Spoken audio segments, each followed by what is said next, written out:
मूर्ख बनने के फायदे जान लीजिए।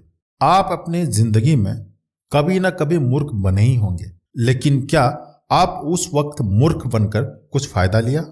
अगर नहीं ले पाए हो तो यह कहानी सुन लीजिए, क्या पता शायद आप मूर्ख बनने का फायदा उठाना सीख जाएं। एक राज्य में एक पंडित जी रहा करते थे।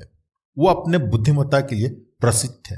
उनकी बुद्धिमत्ता के चर्चे दूर दूर हुआ करते थे। एक दिन उस राज्य के राजा ने पंडित जी को अपने दरबार में आमंत्रित किया। पंडित जी दरबार में पहुंचे। राजा ने उनसे कई विषयों पर गहन चर्चा की। चर्चा समाप्त होने के पश्चात जब पंडित जी प्रस्थान करने लगे तो राजा ने उनसे कहा, पंडित जी आप आज्ञा दे तो मैं एक बात आपसे पूछना चाहता हूं। पंडित जी ने कहा, पूछिए राजन।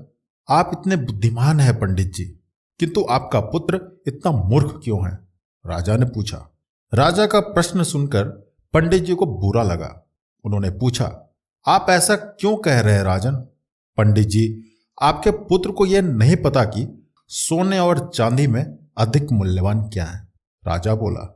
यह सुनकर सारे दरबारी हंसने लगे। सबको यूं हंसता देख पंडित जी ने स्वयं को बहुत अपमानित महसूस किया, किंतु वे बिना कुछ कहे अपने घर लौट आए। घर पहुंचने पर उनका पुत्र उनके लिए जल लेकर आया और बोला, पिताश्री जल ग्रहण करें। उस समय भी सारे दरबारियों की हंसी पंडित जी के दिमाग में गूंज रही थी। वे अत्यंत क्रोध में थे। उन्होंने जल लेने से मना कर दिया और बोले, पुत्र जल तो मैं तब ग्रहण करूंगा जब तुम मेरे एक प्रश्न का उत्तर दोगे। पूछिए पिताश्री। पुत्र बोला, ये बताओ कि सोने और चांदी में अधिक मूल्यवान क्या है? पंडित जी ने पूछा। सोना अधिक मूल्यवान है, पुत्र ने तपाक से उत्तर दिया। पुत्र का उत्तर सुनने के बाद पंडित जी ने पूछा, तुमने इस प्रश्न का सही उत्तर दिया है, फिर राजा तुम्हें मूर्ख क्यों कहते हैं? वे कहते हैं कि तुम्हें सोने और चांदी का मूल्य का ज्ञान नहीं है। पंडित जी की बात सुनकर पुत्र सारा माजरा समझ गया। वो उन्हें बताने लगा, पिताश्री मैं प्रतिदिन सुबह जिस रास्ते से विद्यालय जाता हूं, उस रास्ते के किनारे राजा अपना दरबार लगाते हैं।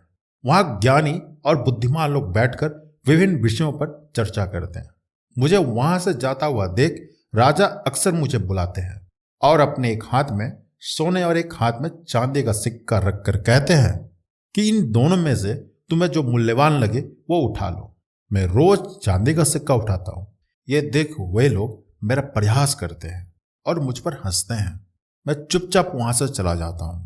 पूरी बात सुनकर पंडित जी ने कहा, पुत्र जब तुम्हें ज्ञात है कि सोने और चांदी में से अधिक मूल्यवान सोना है तो सोने का सिक्का उठाकर ले आया करो।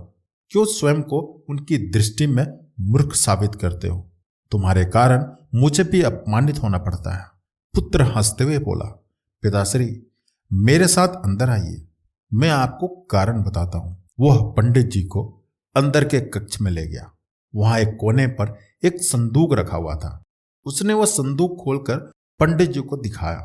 पंडित जी आश्चर्यचकित रह गए। उस संदूक में चांदी के सिक्के भरे हुए थे। पंडित जी ने पूछा, पुत्र यह सब कहां से आया? पुत्र ने उत्तर दिया, पिताश्री राजा के लिए मुझे रोकना और हाथ में सोने और चांदी का सिक्का लेकर वो प्रश्न पूछना एक खेल बन गया है। अक्सर वे ये खेल मेरे साथ खेला करते हैं और मैं चांदी का सिक्का लेकर आ जाता हूं। उन्हीं चांदी के सिक्कों से यह संदूक भर गया। जिस दिन मैंने सोने का सिक्का उठा लिया उस दिन यह खेल बंद हो जाएगा। पंडित जी को पुत्र की बात समझ तो आ गई, किंतु वे पूरी दुनिया को यह बताना चाहते थे कि उनका पुत्र मूर्ख नहीं है। इसलिए उसे लेकर वे राजा के दरबार चले गए।